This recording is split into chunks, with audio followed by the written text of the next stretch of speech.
Salve moçada, sejam bem-vindos a mais esta aula de Química e hoje nós falaremos sobre equilíbrio químico. É uma parte que nós vamos precisar de algumas aulas, mas eu vou com bastante calma com vocês, enfatizando o que é importante e o que vocês possivelmente precisarão para o Enem pro vestibular. Hoje nós falaremos da introdução. Vamos lá, vamos ver o que é um equilíbrio, como que ele estabelece, como que eu sei que é um equilíbrio. Garanto que depois da aula você vai entender bem essa parte. Vamos lá, galera.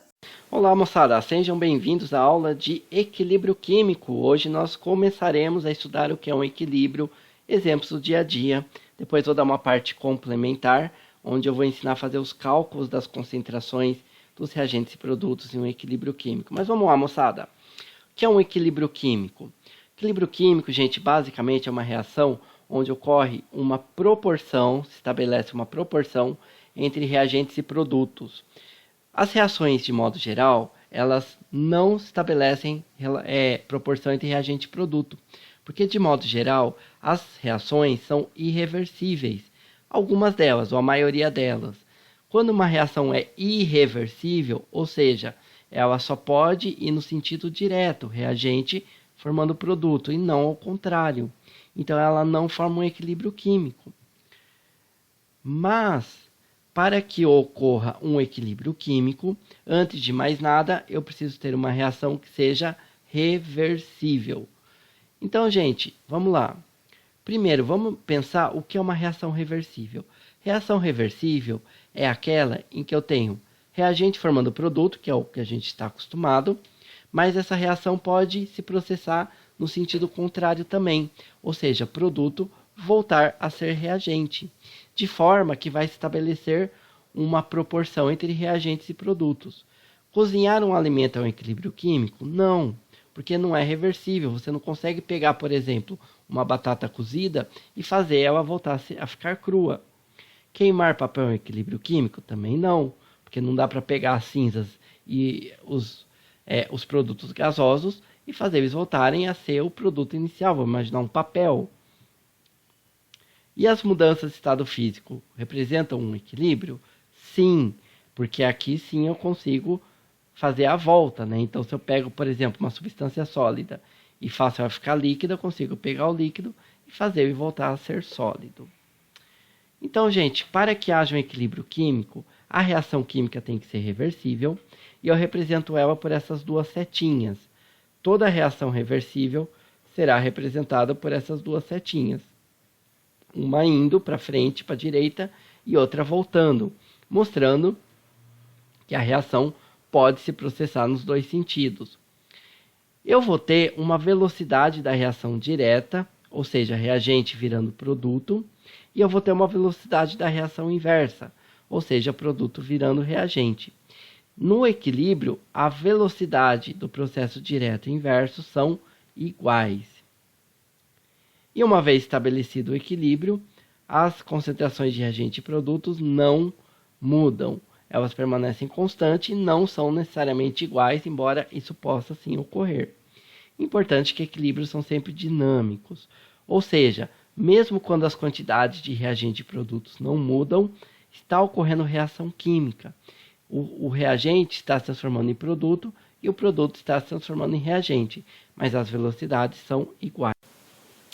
Identificando o equilíbrio químico, as quantidades de reagente e produtos não mudam, a reação tem que ser reversível, que a gente já discutiu o que é a reação reversível. A partir dessas condições, a gente sabe que nós temos um equilíbrio químico. Então, exemplo, olha só, gente, tem duas reações químicas. Detalhe que não dá para bater o olho numa reação e saber se ela é reversível ou não. Isso é impossível. Então, eu tenho que olhar se eu vou ter uma setinha só para a direita ou eu vou ter essas duas setinhas. Se eu tiver duas setinhas, significa que a reação é reversível. E, portanto, esses dois sistemas podem formar, sim, equilíbrios químicos. E aí eu tenho os gráficos que indicam isso, gente. Olha só, esse é o gráfico da concentração de reagentes e produtos em um equilíbrio. Então, eu tenho a concentração no eixo Y e o tempo no eixo X. Então, o que esse gráfico está mostrando? Que no começo eu tenho muito reagente e 0 de produto. Conforme o tempo passa e a reação se processa, a quantidade de reagente vai diminuindo e a de produto vai aumentando, até que chega um ponto em que as concentrações não mudam mais. Então, nesse momento, eu tenho estabelecido o equilíbrio químico, que é quando as quantidades de reagentes e produtos não variam mais. Esse TE é o que eu representei como tempo onde ocorre o equilíbrio. Também pode acontecer de eu ter a quantidade de produtos maior do que a de reagente, mas o gráfico, gente, é muito parecido. No momento em que as concentrações de reagentes e produtos não variarem mais, eu tenho o tempo do equilíbrio estabelecido. E aqui, nesse gráfico, as concentrações de reagente e produtos são iguais. Fenômenos em nosso dia a dia que são equilíbrios químicos. Então, só alguns exemplos. Por exemplo, sabe esses óculos que tem essa lente que escurece no sol? É um equilíbrio químico que ocorre. Então, esse tipo de material, de lente, tem uma substância chamada cloreto de prata, que se decompõe em prata sólida e cloro gasoso. E essa reação é um equilíbrio. O cloreto de prata é um composto transparente. E a prata metálica, ela é um composto escuro, deixando a lente escura. Quando eu estou em um ambiente escuro, a reação tende a formar mais cloreto de prata, que é transparente. A lente fica transparente.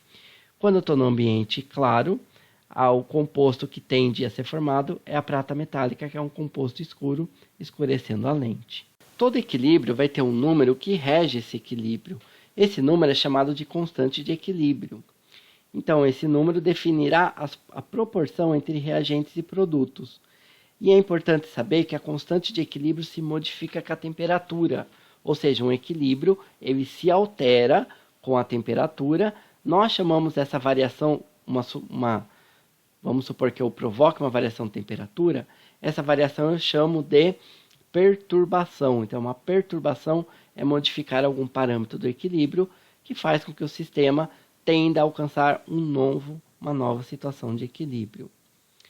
Então, gente, essa constante de equilíbrio ela é calculada a partir das concentrações de reagente e produto no equilíbrio. É sempre concentração do produto elevada ao coeficiente estequiométrico do balanceamento dos produtos, dividido pela concentração de cada reagente, elevado ao coeficiente estequiométrico do reagente. Então, olha como funciona. Um exemplo. Uma reação genérica A mais B formando C mais D. A constante de equilíbrio vai ser concentração de cada produto elevado ao seu coeficiente estequiométrico, dividido por concentração de cada reagente, também elevado ao seu coeficiente estequiométrico. Importante, gente, aqui que em equação de constante de equilíbrio não se inclui substâncias sólidas, faltou uma coisinha, nem a água. Não se inclui substâncias sólidas, nem a água. Então, aqui eu tenho um exemplo dessa equação, H2 mais Cl2 formando em equilíbrio com 2HCl. A constante de equilíbrio é HCl ao quadrado, porque o 2 quadrado é o coeficiente estequiométrico dele, dividido por concentração de H2 vezes concentração de Cl2. Pessoal, essa constante de equilíbrio para ser calculada, pode estar em função da concentração das substâncias ou da pressão. Nós veremos somente a constante de equilíbrio em função da concentração, que a gente chama de Kc. O Czinho subscrito tem a ver com concentração. Então, quando falar em Kc, é constante de equilíbrio em função da concentração dos reagentes e produtos. Então, olha só. Aqui, Kc a partir da concentração dos reagentes. Não dos reagentes e produtos, na verdade, das substâncias do equilíbrio. Não se consideram substâncias sólidas. Isso é importante. Então, um exemplo, se eu tenho N2 mais 3H2 formando 2NH3. O Kc é NH3 ao quadrado, dividido por concentração de N2, vezes concentração de H2 elevado ao cubo, onde quadrado e cubo são os respectivos coeficientes estequiométricos de NH3 e H2, respectivamente. Muito bem, moçada, já terminamos encerramos essa aula. Agradeço a atenção de vocês e até a próxima. Tchau, tchau.